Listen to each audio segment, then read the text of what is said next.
This content is for kids. It's not for kids. Isn't that what I said?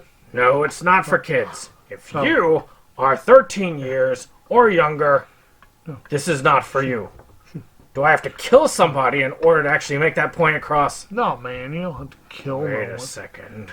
Oh, no. We return to our planet. The High Court may well sentence you to torture. He likes movies. We like movies. SeptumSin versus the world. SeptumSin versus the world. SeptumSin versus the world. SeptumSin versus the world. I'd buy that for $1. You know, it's interesting. You think it's over, and then you run right back again. And that's what we have with Carousel Part 4, the newest film by Steve Rudzinski. And you're watching the second episode of Indie Spotlight. This is the show where I tell you about interesting indie projects, both good and bad. I tell you what they're about, and you get to decide whether you feel they're really good or bad. And that's what this is going to be about. We're going to talk about Carousel 4. This is the most recent of the series. I actually was kind of satisfied with it wrapping up after the third film. It was a nice trilogy. Now, for those of you who don't know what Carousel is, it is this movie series about this carousel horse that comes to life and starts killing people. Now, this kind of evolves, I guess, almost in an Evil Dead-ish way, with the first movie being, for the most part, absurdist, but horror at the same time. And then it getting more kind of comedic and less horror as we go. Now, this one is definitely not horror. It is horror, but it's not scary horror. It's kind of more ridiculous, kind of funny horror. Now, this Blu-ray has a interesting number of special features. It includes trailers, interviews, and several music videos. So if you wonder why buying physical can be worth it, it is. It is very worth it. Of course, you can get this from Silver Spotlight. I want to say it's Silver Spotlight. Yes. I don't know why I keep mixing it up with Silver Searchlight. Silver Spotlight. You can buy that from him directly, or you can actually go to the Steve Buster streaming and stream it along with a lot of other cool things that he does. I'll try to put the link down below. Now, this time, of course, with the plot, we have Duke, who is the big carousel horse. And he is having to get with his son to have the talk, so to speak. Because there's a lot of feelings that his son's gone through a lot of trauma. I mean, you know, he was tortured by Nazis after all. And he's gotta learn to grow up. So they decide to do the father and son thing of going on a camping trip. Unfortunately, this ends up in a place with the Necromeowmicon, and that's the word.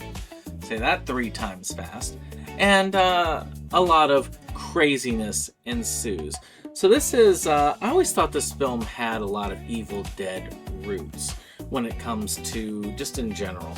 And if you've been following a lot of Steve Rudzinski's films, the Necromeowmicon has kind of come up multiple times throughout. But this is the first time I've actually seen it physically. And it's kind of fun. I like the zombie creatures. I kind of like the concept. This kind of reckoning of Duke kind of having to reckon for his sins, and Duke's son having to reckon about, like, well, where he is and how he can move on in the world. And that's kind of cool. as always with one of these films, you've got a lot of references. I want to say that at the beginning they do this like thing where they're breathing, like, breathe in that fresh air, and they start coughing. It's like, that's that city air, get that city air out. I want to say it's a Great Outdoors reference, but I could be wrong. Breathe in that fresh air, Robbie. Oh, that's just the bad city air coming out. Get all that good air in. You know, if you know the actual reference, let me know. But I think it's a Great Outdoors reference. He likes to reference different types of films and so on, and it's kind of fun to seek them out. Now, acting-wise, you've got a lot of returning actors, a lot of different ones. It's great to see the the cameo of Wally towards the end. And again, I think of the Necronomicon as a character in and of itself, and I'm kind of glad to see this character finally getting a look. And that takes us really into production, because with acting, I think the acting is solid in this. I'm not really going to say good or bad, but as far as people of note, I think it's really the character Wally's cameo is the only thing that I'm like going, when I'm seeing actors in this.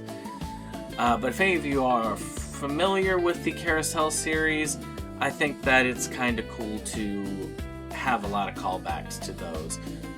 And those actors are cool in that way. Now, production.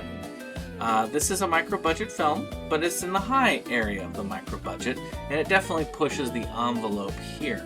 There's even a CG scene at the end that reminds me a lot of when he did Task Force 1, which is a kind of cool Power Rangers ode. If you haven't seen it, you should. And there's a lot of similarities to that. A little bit higher grade, but it's been a number of years since that film, and it's kind of cool to see some of this stuff when you have a micro-budget feature. Those practical effects are still there, and they're very interesting. The puppetry and so on. Of course, Duke being a legit carousel horse also helps, and I do like Duke. I think Duke is a cool character. I love the voice of Duke. I think I even had him nominated, the voice actor, for voice acting when we did the Versus Awards back in the day. And I guess finally the music, which there are some original songs there. So we do have originality, and if you're familiar with Rosinski's work, there is a lot of originality when music is involved. I'll leave it up to you whether you like it or not, but it is kind of interesting to see original songs in a film. So that in its own is interesting. At the end, this is another entry in the series. And it's kind of interesting to go back to the well. A lot of the stuff that we see from Silver Searchlight is on the lower budget tier, but this series is kind of his shining light tier, I guess you could say, when it comes to horror comedies. He's really he really pulls out the stops for these, and I know that he has a special place in his heart for them. So, I guess, really and truly, let's get to what most of you people are going to be here for. And that is who is going to really enjoy this film. Who are the people who are the audiences for this film? So we're going to start with the first one, which is fans of Carousel 2 and 3. Now, I left out 1. And the reason why I left out 1 is kind of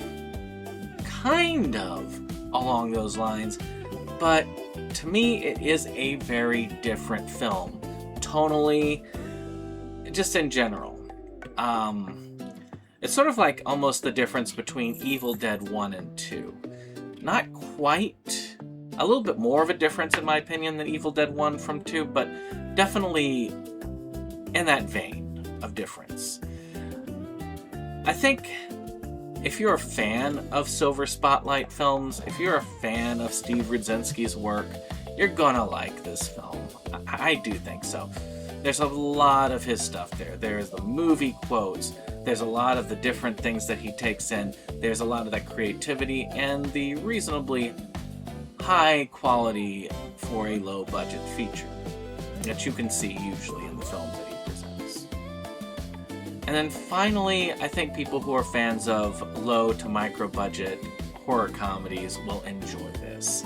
I think that this actually is above and beyond some of these that have more of a budget. I actually like this better than, say, Desert Fiends, which, I'll admit, looked spectacular, but had a 6-digit budget. This is very impressive. I think this one does just as good a job. And with that, I think if you like films like Desert Fiends or in the lower budget horror comedy range, even maybe the original like Evil Dead 2 range, I think you could get some enjoyment from this film. Well, that's all I gotta say about that. Hope you've enjoyed this. If you did, hit that like, hit that subscribe, and share. And we'll see you on the next one. Bye-bye.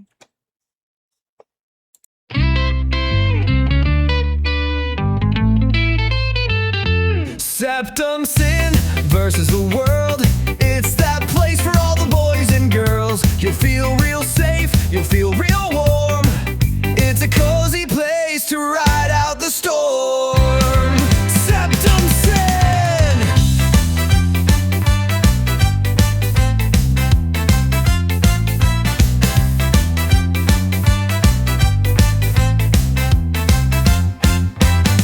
SeptumSin and his best boy Jake see the trends that scare us every day. Physical media is going to the side. Doctor streaming will rule the world in time. SeptumSin! SeptumSin versus the world. It's that place for all the boys and girls. You'll feel real safe, you'll feel real warm. It's a cozy place to ride out the storm.